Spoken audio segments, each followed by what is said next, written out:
Hello friends, welcome to my channel. Rita Chatterjee আপনাদের কাছে উপস্থিত Elena beauty salon inspired tips and ট্রিক্সের তরফ থেকে। সকল নিশ্চয়ই ভালো আছেন। আমাদের ফেস্টিভ সিজন শুরু, আমরাও খুব এনজয় করছি, ভীষণভাবে আনন্দ। আর কয়েকটা দিন মাত্র, এই দিনগুলোকে আমরা মিস করতে পারি না, কারণ মিস করলে আমরাই কিন্তু সারা বছরের জন্য একটা হায় আফসোস করব, তাই তো? সবথেকে বড় কথা হচ্ছে শীতকাল আসা মানেই হচ্ছে কিন্তু একটা ভীষণ ট্রাবল দেয় আমাদের। যেমনি পা ফাটা তেমনি ঠিক ঠোঁট ফাটা।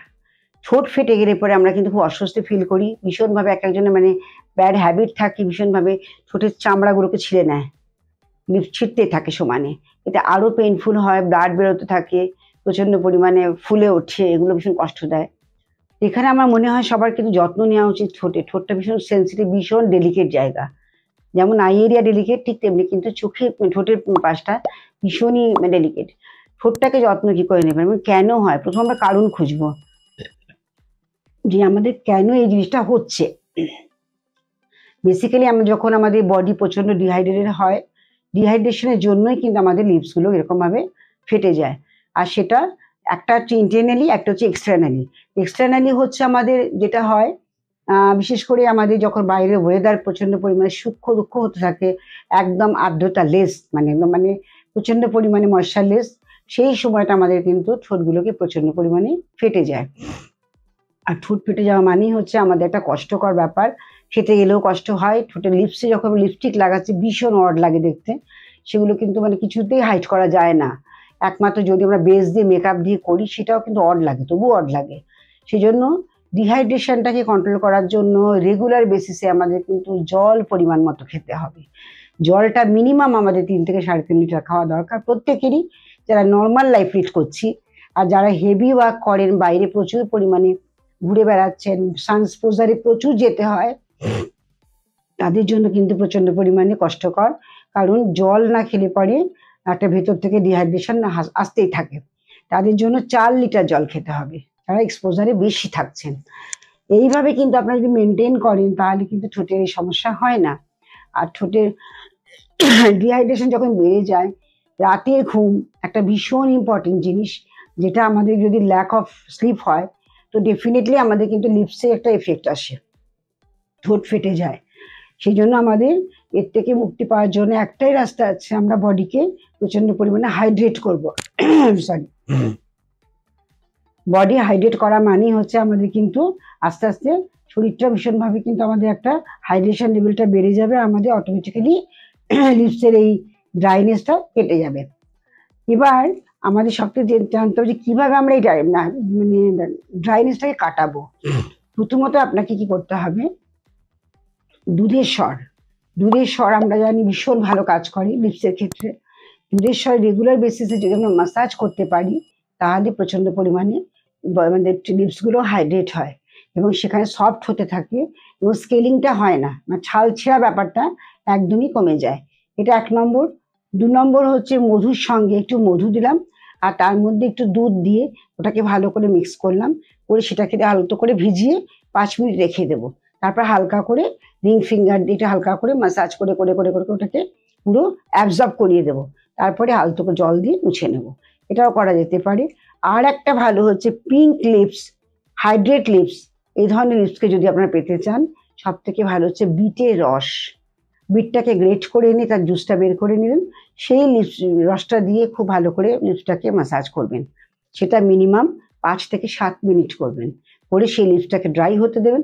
তারপরে আপনি নর্মালি জল ইউজ করলে বলি, না করলেও কোনো অসুবিধা নেই, কিছু খারাপ কিছু হয় না। তাতে কিন্তু লিপসের কালারটাও চেঞ্জ হয়ে যাবে, যে একটা ব্ল্যাকিশ ব্যাপার থাকে অনেকের ঠোঁটে, সেটাও চলে যাবে। এটা কিন্তু ইন্টারনাল ব্যাপার থেকেও আসে। অনেক সময় লিভার প্রবলেম থাকলে ঠোঁট ভীষণ ব্ল্যাকিশ হয়ে যায়, বা কিছু হয়তো ব্র্যান্ডেড লিপস্টিক ছাড়া একটা হয়তো সেরকম ধরনের লিপস্টিক লাগানো হলো, যার এফেক্ট অনেক সময় হয়ে যায়। আবার অনেক সময় হয় লিপসের এই কারণ জেনেটিকও হতে পারে এটা, যে লিপসের কালার চেঞ্জ হয়, ভীষণ ব্ল্যাকিশ হয়ে যায়। তো এই জিনিসগুলো কিন্তু কন্ট্রোল করার জন্য বিটের রসটা ভীষণ ভালো পিঙ্ক লিপস পাওয়ার জন্য। আর একটা ডিপ ময়শ্চারাইজিং পাওয়ার জন্য কিন্তু আপনি বিটের রসটা রেগুলার বেসিসে ঠোঁটের উপরে ইউজ করতে পারেন, দারুণ কাজ করবে এটা। এটা যার যার সমস্যা আছে ইমিডিয়েট শুরু করুন, দেখুন টেস্ট করে কেমন রেজাল্ট পান আপনারা। এটা হচ্ছে কোনো কথা। আর থার্ড হচ্ছে আর একটা কথা বলবো আমি, দুধের স্বরের সঙ্গে দুধের ক্রিমটাকে আমরা তুলে রেখে দিলাম, তার সঙ্গে আমি অল্প পরিমাণ একটু পাতিলেবুর রস 1 ফোঁটা কি 2 ফোঁটার মতো দুটো মিক্স করে, যদি খুব বেশি ডেড স্কিন থাকে সেখানে একটু ম্যাসাজ করলে পরে ডেড স্কিনগুলো রিমুভ হয়ে যাবে। আর আস্তে আস্তে স্কিনে একটা হেলদি ব্যাপার থাকবে, স্কিনটা কিন্তু একটা মানে সফট হয়ে যাবে। আর ছালটালগুলো যেগুলো ডেড স্কিনগুলো উঠে যাওয়া মানেই হচ্ছে অলরেডি একটা পিঙ্কিশ লিপস আপনারা পাবেন। তো এখানে লিপসকে যত্ন করতে গেলে এগুলো করতে হবে। সঙ্গে কিন্তু অবশ্যই বলবো বেশি করে গ্রিন স্যালাড, গ্রিন ভেজিটেবল এবং ফ্রুট জুস বা ফল যেগুলো এখন পাওয়া যাচ্ছে শীতকালে ভীষণভাবে, যে ফলগুলো পাওয়া যাচ্ছে বিশেষ করে কমলা লেবু আমি বলবো।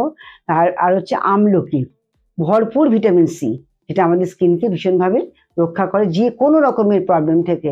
সে স্কিন র্যাশেস হোক, স্কিন ড্রাইনেস হোক, স্কিনে ব্ল্যাকিশ হোক, পিগমেন্টেশন হোক, বা অনেক সময় হয় মেচেদা যেগুলোকে আমরা বলছি সেগুলো হোক, যে ধরনের যাই হোক না কেন প্রত্যেকটা জিনিস, বা আনইভেন টোন হয়ে যাক, তাতেও কিন্তু আমলা খুব ভালো কাজ করে আমরা জানি। তো আমলকি কাঁচা খেতে পারেন বা আপনারা বয়েল করেও খেতে পারেন বা জুস করেও খেতে পারেন। আমলা জুস ভীষণ ভালো। আমলা অ্যালোভেরা জুস আমাদের ইন্টারনাল সিস্টেমটাকে সুন্দরভাবে কিন্তু রাখে, টক্সিন রিলিজ করতে, বাউলস ক্লিয়ার করতে খুব ভালো সাহায্য করে। এখানে এগুলো কেন বললাম, যে ইন্টারনাল সিস্টেম যদি ঠিক না থাকে অটোমেটিক্যালি আমাদের লিপস বা চোখের মধ্যে ইফেক্টগুলো ধরা দেয়। চোখের তলায় আন্ডারে ডার্ক সার্কেল পড়বে, আবার লিপসে আপনার কিন্তু ডেড স্কিন জমতে থাকবে, লিপস ফেটে ক্র্যাক ক্র্যাক হয়ে যাবে একদম। সেগুলো ভীষণ কষ্টদায়ক আমি বলছি, যাদের হয় তারা জানে। সেই জন্য বডিকে ডিহাইড্রেট হতে দেবেন না, বডিকে হাইড্রেট করুন। সেটা করতে হবে ঠিক খাওয়া দাওয়ার উপরে বেস করে, তাই তো? আর এখানে ওমেগা-3 ফ্যাটি অ্যাসিড যেটা বললাম সেটা আপনারা খেতেও পারেন। খেলে পরে এটা কিন্তু অনেকটা আপনাদের হেয়ার, স্কিন প্রত্যেকটা জিনিসে খুব ভালো কাজ করবে। আর শীতকালে প্রত্যেকে নেওয়া উচিত ওমেগা-3। এখন কিন্তু সাপ্লিমেন্ট প্রচুর বেরিয়েছে ওমেগা-3, সেগুলো আপনারা ইনটেক করুন রেগুলার বেসিসে একটা ডোজ হিসেবে, দিনে 2টো করে খান, দেখুন রেজাল্ট কিরকম দাঁড়ায় আপনাদের, দুর্দান্ত রেজাল্ট হবে। আর ঠোঁটটাকে এত, সবথেকে বড় কথা হচ্ছে আমাদের চোখ এবং ঠোঁট ভীষণভাবে কিন্তু লোকের মানে অ্যাট্রাক্ট হয়। তো সেখানে সেই জিনিসগুলি সুন্দর না থাকে আর নিজে সেজেও সেটা কিন্তু আনন্দ পাওয়া যায় না। সেই কারণে আমরা অবশ্যই যত্ন করব, প্রত্যেকটি পার্টের আমাদের যত্ন নেওয়া উচিত। বডি আমাদের একটা প্রিয়, আমাদের কাছে ভীষণ ভ্যালুয়েবল। সেই জন্য আমরা প্রত্যেকটি পার্টকে ইন্ডিভিজুয়ালি আমরা কেয়ার করব এবং সেখানে সুন্দরভাবে তাদেরকে যত্ন করব। তা সেজন্য যত্ন করলে অটোমেটিক্যালি ভালো রেজাল্ট পাওয়া যাবে। আর ঘরের মধ্যে যেগুলো ন্যাচারাল রয়েছে আপনার হাতের সামনে সেগুলো দিয়ে আপনি করুন। এমন নয় যে আপনাকে কিনে বাজার চলতি জিনিস ইউজ করতে হবে। কিছুমাত্র হলেও প্রিজারভেটিভ, কিছুমাত্র হলেও কিন্তু আপনি কেমিক্যাল পেতে পারেন বাজার চলতি প্রোডাক্টে। আর যখন আপনি ঘরে তৈরি করে লাগাচ্ছেন তার মধ্যে কোনো রকম no chemicals, no artificial fragrance, no artificial কিছু। আপনি একদম ন্যাচারাল প্রোডাক্ট দিয়ে নিজের রূপচর্চা করছেন। তার ঠোঁটটাকে সুন্দর রাখতে সবাই ভালোবাসে, কষ্ট পেতে কেউ চাই না আমরা। আমাদের ঠোঁট ক্র্যাক না হোক তার আগে আমরা একটা প্রিকশন নেব। সেটা হচ্ছে কিছু কিছু টিপস আমি যেগুলো দিলাম, খুব ভালো করে এটাকে আমাদের ভিডিওটাকে আপনি দেখুন, একদম স্কিপ করবেন না, সুন্দর করে দেখে আপনি যত্ন করুন, দেখুন রেজাল্ট কি হয়। আর কমেন্টস করতে ভুলবেন, অবশ্যই জানাবেন ফিডব্যাক আমি চাই যে আপনার কেমন লাগলো আমার ভিডিওটি এবং আমার টিপসগুলো আপনার কাজে লেগে কতটা আপনি উপকৃত হয়েছেন, সেটা কিন্তু আমার expectation. Thank you so much. আমার সবার ভালো লেগেছে, ভীষণ সাবস্ক্রাইব করবেন, লাইক করুন, শেয়ার করুন। আর ভালো থাকুন, সুস্থ থাকুন। আজকের মতো শেষ করছি, আবার দেখা হচ্ছে নেক্সট ভিডিওতে। নমস্কার।